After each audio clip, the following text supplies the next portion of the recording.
नमस्कार। भारत चीन सेनाओं का संयुक्त बयान, अग्रिम मोर्चे पर और अधिक सैनिक न भेजने पर सहमत। पूर्वी लद्दाख में तनाव कम करने के मद्देनजर भारत चीन मंगलवार को अग्रिम मोर्चे पर अधिक सैनिक नहीं भेजने, जमीनी स्थिति को एक तरफा ढंग से न बदलने एवं मामले को जटिल बनाने वाले कदमों से बचने पर राजी हुए। इन निर्णयों की घोषणा मंगलवार देर शाम को भारतीय सेना चीनी सेना के एक संयुक्त बयान में की गई है। इसे 4 महीने से अधिक समय से जारी सीमा गतिरोध को सुलझाने की दिशा में एक प्रयास के रूप में देखा जा रहा है। एक दिन पहले ही भारत चीन के सैन्य कमांडरों के बीच हुए छठे दौर की वार्ता 14 घंटे तक चली थी। हालांकि ऐसा जान पड़ता है कि वास्तविक नियंत्रण रेखा पर टकराव के क्षेत्रों से सैनिकों की वापसी पर बात आगे नहीं बढ़ी। बयान में कहा गया है कि दोनों सेनाएं जमीनी स्तर पर आपस में संपर्क मजबूत करने, गलतफहमी तथा गलत निर्णय से बचने, दोनों देशों के नेताओं के बीच बनी महत्वपूर्ण सहमति के ईमानदारी से क्रियान्वयन पर भी सहमति हुई। बयान में कहा गया है कि दोनों पक्ष समस्याओं को उचित ढंग से सुलझाने, सीमावर्ती क्षेत्रों में संयुक्त रूप से शांति सुनिश्चित करने के लिए व्यवहारिक कदम उठाने पर भी राजी हुए। नई दिल्ली, बीजिंग में एक साथ जारी किए गए समान बयानों ने इन निर्णयों का ऐलान किया है। भारतीय सेना के बयान के अनुसार वास्तविक नियंत्रण रेखा पर स्थिति को नियंत्रण करने के मुद्दे पर दोनों पक्षों ने गहराई से विचारों का आदान प्रदान किया। यह पहली बार है कि पूर्वी लद्दाख में गतिरोध को समाप्त करने के उद्देश्य से दोनों देशों की सेनाओं ने स्पष्ट कदमों की घोषणा की है। मई के टकराव के बाद दोनों देशों की सेनाओं ने अपने हजारों सैनिकों हथियारों का नियंत्रण रेखा पर संवेदनशील क्षेत्रों में जमावड़ा लगा दिया है।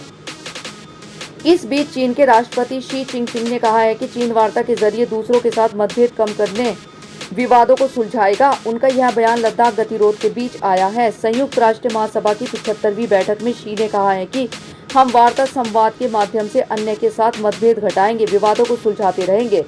उन्होंने यह भी कहा कि हम कभी आधिपत्य विस्तार या प्रभाव क्षेत्र बढ़ाने का प्रयास नहीं करेंगे। हमारी मंशा किसी भी देश के साथ शीत युद्ध या गर्म युद्ध की नहीं है। उनका यह भाषण पूर्व रिकॉर्डेड वीडियो संदेश में था।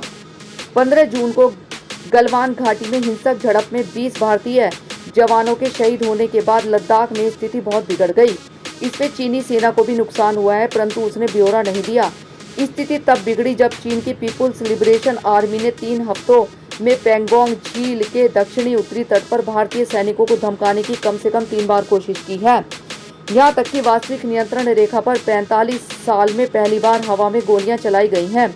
सोमवार की सैन्य स्तर की वार्ता में दोनों देशों के प्रतिनिधिमंडलों ने सीमा पर मई की शुरुआत से जारी टकराव को खत्म करने के लिए भारत एवं चीन के बीच 10 सितंबर को हुए 5 सूत्री द्विपक्षीय समझौते के क्रियान्वयन पर विस्तार से विचार विमर्श किया।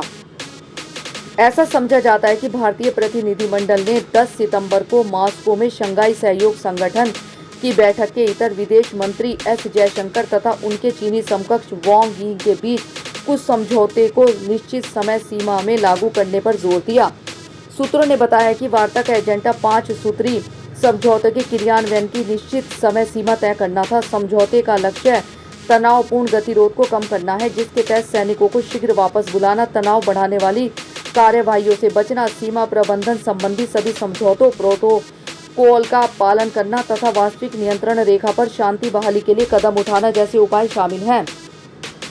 सैन्य वार्ता के लिए भारतीय प्रतिनिधिमंडल में पहली बार विदेश मंत्रालय के किसी वरिष्ठ अधिकारी को शामिल किया गया है।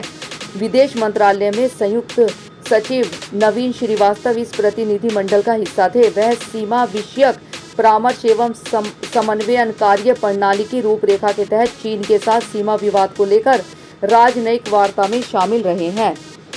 धन्यवाद। समाचार के बारे में अपनी राय कमेंट बॉक्स में जरूर दें। लाइक और सब्सक्राइब करना ना भूलें और अधिक ताज़ा तरीन खबरों के लिए जुड़े रहे प्रखर गूंज न्यूज़ डेस्क के साथ।